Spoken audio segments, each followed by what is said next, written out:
Hello students, welcome to Easy Science YouTube channel. So I hope you all are doing good. So in today's class we'll discuss about respiratory system. In previous class I discussed about nutrition.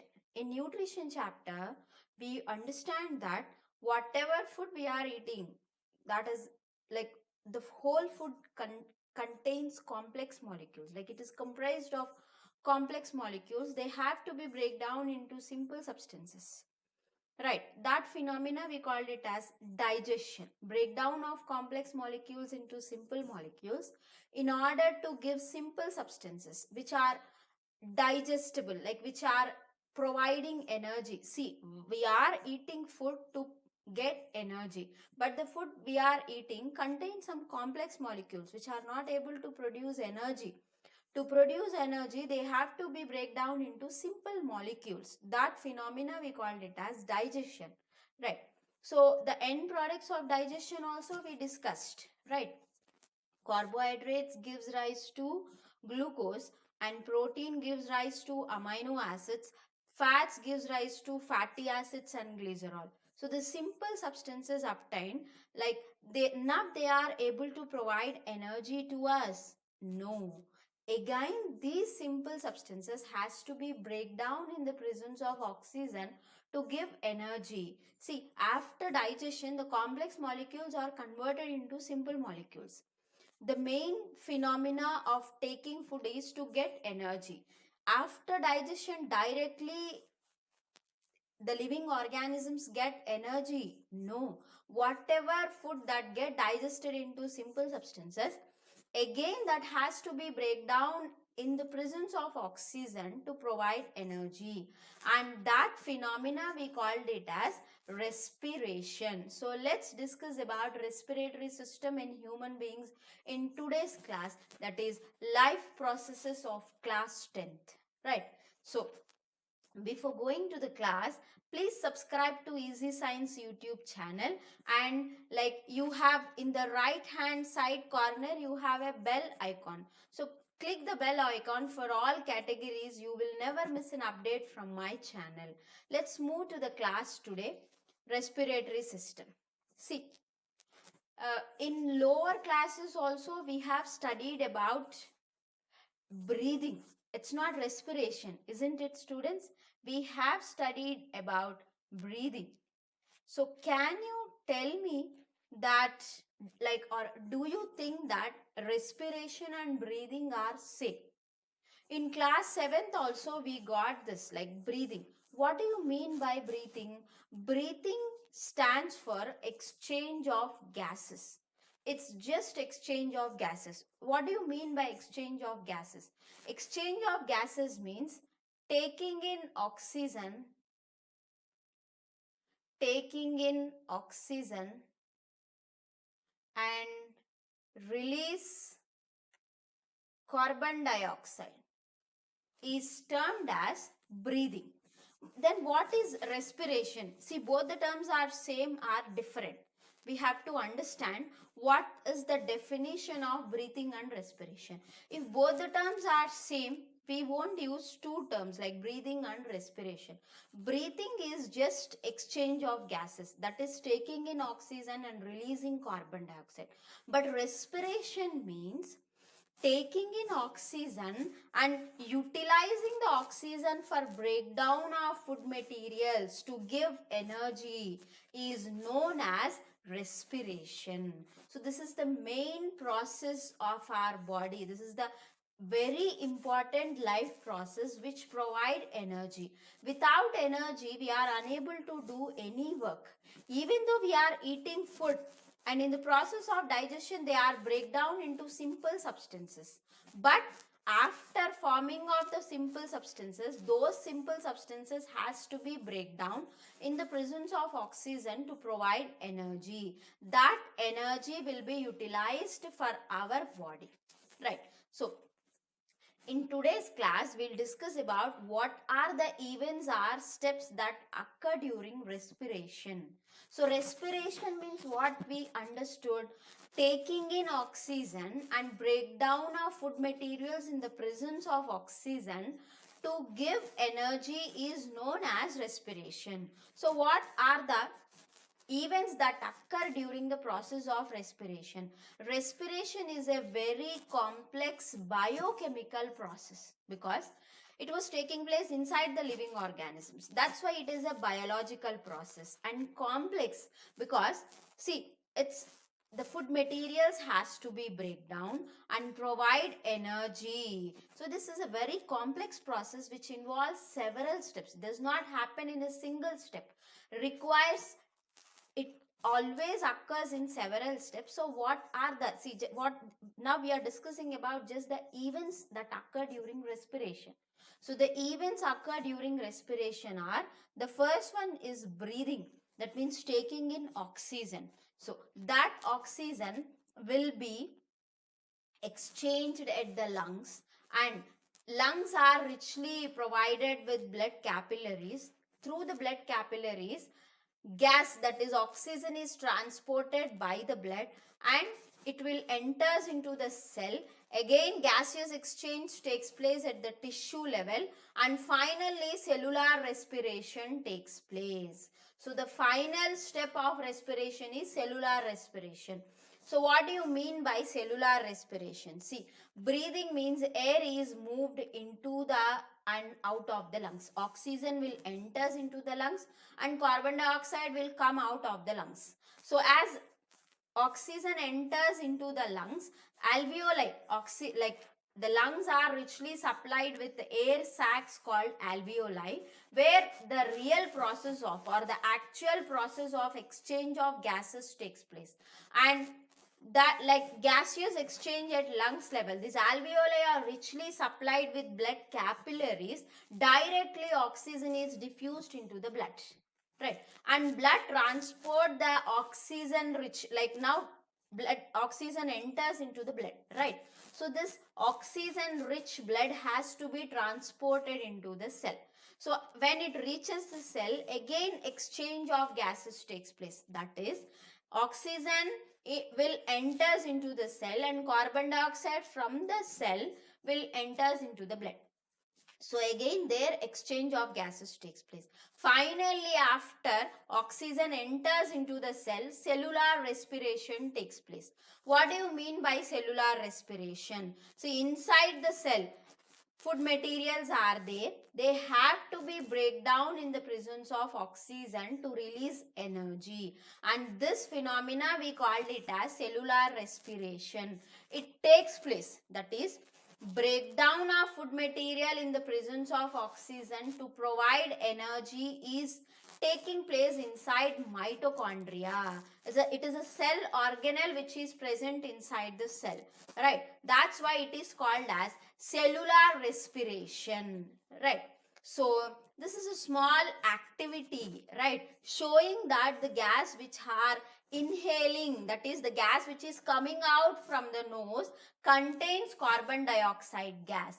You know the test for carbon dioxide, right? In nutrition chapter, we already discussed about the test for carbon dioxide. How can you test carbon dioxide?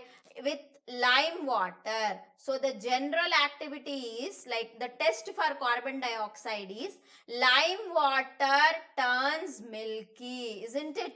Lime water turns milky. So in order to test the presence of carbon dioxide in the exhaled air, we have conducted a small experiment. See here, I have taken two test tubes.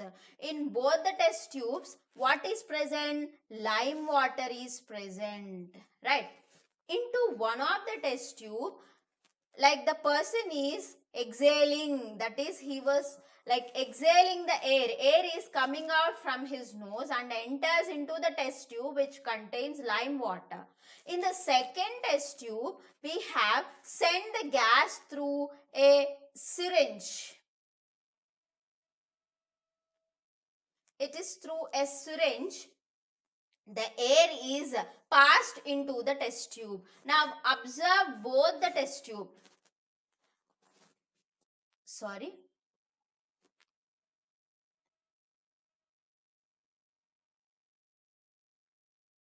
Right. So you can observe both the test tube. Right. Into both the test tube, carbon dioxide gas was passing, right? Into one of the test tube, a person was exhaling the air, and in another test tube, we have taken a syringe, and like if you pull down the syringe, air enters, and slowly push the syringe inside the test tube and observe what happens to the lime water. So in this activity, we observe that the test tube into which the human being, the person was exhaling his air, turns into lime water very fast. In this case, the lime water turns milky very fast, but here it took time to convert into milky. It took time because atmospheric air contains only the percentage of carbon dioxide is just 0.03%. But in the case of the exhaling air, it contains more amount of carbon dioxide. That's why, so what do you understand by this activity is the exhaling air contains more amount of carbon dioxide. That's why the lime water that is present inside the test tube, right, turns milky very fast, right? Time gap is not there. Whenever you like exhale the air, lime water slowly started turning into milky. But in the case of the test tube in which atmospheric air was enter into the test tube, it took a very long time because the percentage of carbon dioxide is very, very less. That is, it is 0.03%. So this activity explains that the exhaled gas contains carbon dioxide, right? The next one. So like air has to enter into the lungs for exchange, right? So what is the pathway of the air to enter into the lungs, where the lungs are richly supplied with alveoli, isn't it? Where it contains blood capillaries, where directly oxygen is absorbed by diffusion into the capillaries. So air has to reach the lungs. So what is the pathway of the air throughout the respiratory system? See, this is the diagrammatic representation of the human respiratory system. So nose, nostrils are there. Inside the nostrils you have nasal cavity. After nostrils it is larynx, right? And we have like here pharynx, I didn't show here, right? Larynx will be there. After the larynx, this is trachea, which we called it as windpipe. Right. So trachea is divided into bronchus. This is right bronchus and this is left. Sorry, this is right bronchus and this is left bronchus. So left side. So divides into two parts, right side and left side, because we have two lungs. One is present at the right side and the second one is present at the left side. See, both the lungs are not in same size. The size of the lungs is not same because it's lower. The left side lung is lower. Left lung is lower because it has to give place to heart. That's why it's little lower, right? And each bronchi, if you observe, it was divided into branches that we called it as bronchioles, and the bronchioles directly enters into the lungs, where the lungs contain, see, if you observe, the bronchioles are entering into the air sacs, which we called it as alveoli. So these are the parts of the human respiratory system. Now let's discuss about what takes place in each and every part of the respiratory system.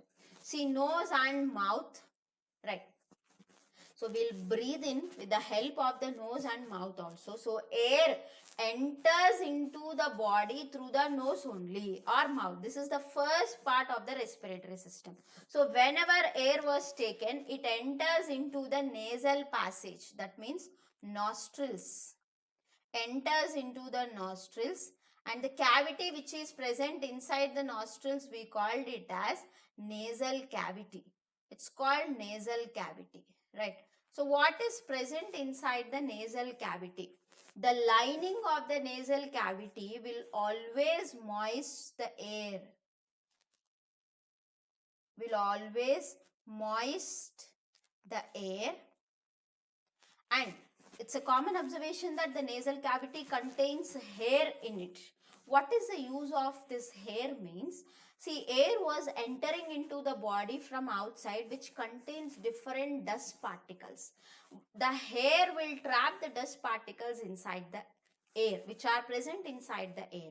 And one more thing is, the air is coming from the outside. You know, our body temperature is different and outside temperature is different. So whenever air enters into the lungs, it has to be, the temperature of the air has to be brought close to the temperature of the human body. That was done by this nasal passage, that is nasal cavity. The walls of the nasal cavity will perform this function. Moisten the air, that is they'll bring the temperature of the air which is very close to the temperature of the body, right?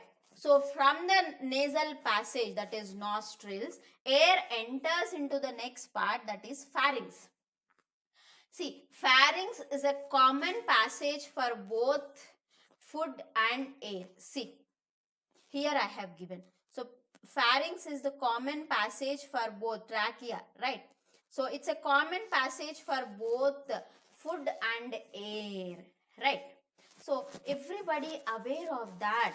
Elderly people say that don't talk while eating, right? See, this is a tricky passage. Pharynx is a tricky passage. From here, air has to, two openings are there. From pharynx, there are two openings. Like air has to go to the windpipe, that is trachea, and food has to go to the food pipe, that is esophagus. Through this passage only, there should be two ways, like this. One has to go to, like air has to go to windpipe, and food has to go to the food pipe, that is esophagus, and wind has to go to trachea, that we called it as windpipe, right? So if air enters into the food pipe, nothing will happen, no problem.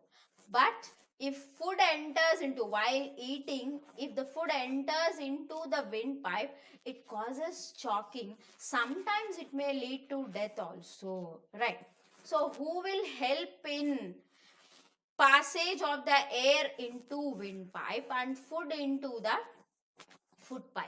That was done by a special structure called epiglottis. See, this is epiglottis will perform this function. See, how epiglottis will perform this function means, epiglottis is a muscular valve. What epiglottis is called? It's a muscular valve. So what is its function means? What is the function of this muscular valve is, see, well, only air is there, like position of epiglottis, if you observe, see, it was opened widely so that air enters into the windpipe. But when we are eating, if you observe the epiglottis, see here it was open very widely, observe this. But in the case of eating food, the epiglottis closed partially. Here this much of space is there for the air, but here the space is this much only. The epiglottis closes partially so that food will enters into the food pipe.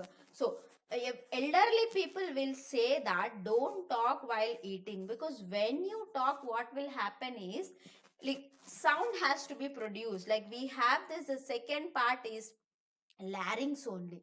Larynx, the vocal cords are present inside the larynx. Whenever air is passing through the larynx, the vocal cords vibrate and produce sound. The vocal cords will vibrate and produce sound. So when you started talking, what will happen? Air has to enter into the larynx, which contains the vocal cords. They have to vibrate and produce sound. So air has to enter, like more amount of air has to enter. That's why what the epiglottis will do, it will opens widely. Now what will happen? Food enters into the windpipe, which causes choking. That's why our elders will say don't talk while eating. This is the reason. So From pharynx, there are two passages are there. Air has to go to windpipe and food has to go to food pipe. And this channel was kept proper by epiglottis. Epiglottis is a valve. Whenever food is not there, it opens widely, right? So air easily will passes. But when we are eating, the epiglottis will close partially, open not, it will close partially, so that food will never enters into the windpipe. It slowly goes into the food pipe only, right? After pharynx, we have larynx. So air passes through the larynx. The next part of the respiratory system is larynx. So air moves into the larynx. Vocal cords are present. They vibrate and produce sound. So from larynx, air enters into the trachea. Trachea is called as windpipe. Trachea is called as windpipe, and you can like feel it here. Round tube-like structures, C-shaped rings are there in the trachea. It is called windpipe. So air passes through the trachea. At the end, right, if you observe, see, trachea, this is the long tube which we called it as trachea, windpipe. So at the end, it divides into two branches, and these branches we called it as bronchus, and bronchus further divided into fine branches called bronchioles, which enter into the lungs. Lungs contain the small innumerable number of air sacs called alveoli. So bronchia enters into the alveoli, right, where exchange of gases takes place. Alveoli is the place where exchange of gases takes place.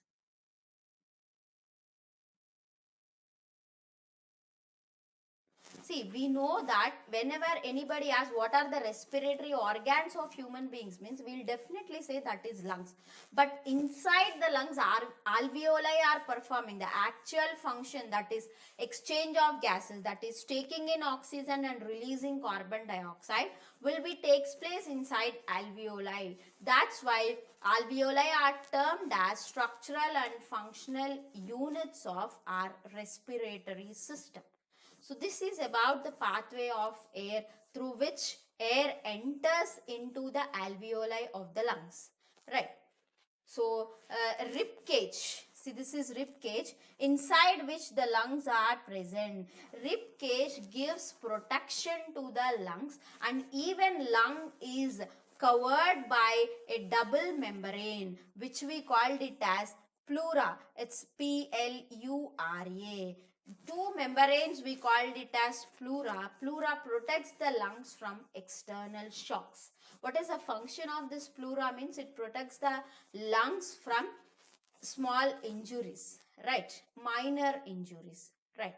So now we'll discuss about mechanism of respiration. So mechanism of respiration, here I am writing. So the next thing is mechanism of respiration. It's mechanism of respiration. How mechanism of respiration takes place inside the human body. See, lungs, like they are taking in oxygen and they are releasing carbon dioxide. Alone lungs cannot do this function. So what are helping the lungs in this process? Who are helping the lungs in this process? They are two structures are helping the lungs in the process of exchange of gases, that is mechanism of respiration. Two structures are helping. They are chest wall muscles. What are they? They are chest wall muscles, and the most important one is diaphragm. It's diaphragm. Both are helping the lungs in order to do its function, that is exchange of gases, right? So what are helping the lungs? Two structures. One is the chest wall muscles and diaphragm. Second one is diaphragm. So what the chest wall muscles are made up of? The chest wall muscles are made up of ribs, muscles and skin. What are present? Ribs, muscles and skin is present inside the chest wall muscles. Diaphragm, it's a muscular diaphragm, like helps in contraction and relaxation. Like this diaphragm can contract and relax so that there will be increase in the cavity of the lungs. So let's discuss the mechanism of respiration. Always mechanism of respiration occurs in two stages. One is inhalation and second one is exhalation. Inhalation is also known as inspiration, where air is taking in. Exhalation or expiration, where air is sent to outside. So mechanism of respiration occurs in two stages. One is inhalation and the second one is exhalation. So now let us discuss how inhalation and exhalation takes place. Right. During inhalation, the chest wall muscles will move up. Right. You can perform this at your home also. Right. Like take in air, you observe that there will be a volume in the increase in the volume of the chest cavity. You can't see, but you can feel increase in the chest cavity. So whenever inhalation taking place, the chest wall muscles will move up. What happens initially? The chest wall muscles will move up. So what happens if the chest wall muscles will move up? The diaphragm will flattens. The diaphragm will flattens. The volume of the chest cavity increases. As the volume of the chest cavity increases, internal pressure decreases. When compared to the external pressure, internal pressure decreases. Initially, whenever we are inhaling, the chest wall muscles will move up. Whenever they move up, the diaphragm flattens and the volume of the chest cavity increases. Volume of the chest cavity increases, what happens? Internal pressure decreases. When compared to the external pressure, internal pressure decreases. So air rushes into the lungs. And this phenomena we called it as inhalation or inspiration also. We can also call it as inspiration. Right. And the next one is exhalation or expiration. So whenever air has to go outside, then the chest wall muscles initially moves down. Like inspiration, they are moves up, no. So now they move down. Then diaphragm will, like it will contracts. Like now in case of the diaphragm will relax. See, in case of inspiration, what happened? The diaphragm flattens, like it expanded, right? But in the case of exhalation, the chest wall muscles will move down. So the diaphragm, like it will relaxes. It comes to its normal position. Then what happens? The volume of the chest cavity will decreases. The volume of the chest cavity decreases. Now what happens if the volume of the chest cavity increases? The internal pressure increases. When compared to the external pressure, internal pressure decreases. Then what happens? Air from inside rushes to outside. This phenomena we called it as exhalation, or it is also called as expiration. So here I am writing it is expiration. And these two phenomena together we called it as mechanism of respiration.